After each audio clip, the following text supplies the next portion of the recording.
In this video, we will teach you how to prepare, proof, and submit a Form 3. Please note at any time in this process, you can save your form and return to the Form Management tab and later retrieve it by clicking the Profile ID link to the left of the form. To start, in the Form Management tab, select Form 3 in the Form Type drop-down list, then click Create Filing. In the Form Setup tab, select the individual that you are creating the Form 3 for in the Reporting Owner drop-down list. Answer the question in the Group Owners section. Select the company that you are creating the Form 3 for in the Subject Company drop-down list and enter that company's ticker symbol in the appropriate field if it doesn't pre-populate. The form type will pre-populate to Form 3. Then enter the date of earliest transaction being reported. Click Continue to save this information. In the Relationship tab, the system will automatically populate data from your stored relationship under your Reporting Owner profile if the subject company and reporting entity match. Enter or edit the Reporting Owner relationship and address sections and click Continue to save this information. In Table 1, add transactions and/or holdings of each class of securities for the Reporting Owner/owners. To enter a footnote, select Footnote to the right of the field you wish to apply the footnote to. In the Footnote field at the bottom of the page, enter the footnote and select Add Footnote.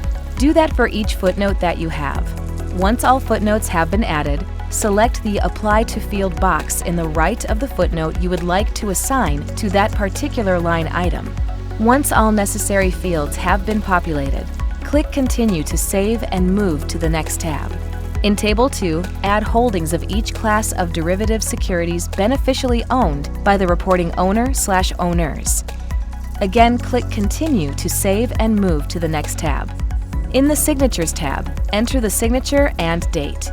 SEC filing confirmations will automatically be sent to all Reporting Owner/owners upon live filing based on the emails provided on your SEC account. However, additional addresses can be entered into the Emails tab. In the Proof tab, review the form for accuracy. You can print the proof and save it to your desktop if needed. In the Exhibits tab, add power of attorney or other exhibits into the submission. As per the instructions in the tab, upload an Edgarized HTML exhibit. If the exhibit is not SEC EDGAR compliant HTML, the filing will be suspended. Please refer to the tutorial video on preparing your own exhibits for filing. In the Submission tab, there is an option to test file, live file, or check the SEC's filing status. It is recommended to test file prior to live filing to ensure your filing will not be suspended. Once you test file, you will be able to check the results by clicking on the SEC filing status option. You will also receive an email confirmation. If you receive filing errors about fields that weren't completed correctly, you can adjust those fields or contact our support team for assistance. Once you receive a clean test filing result, you can live file.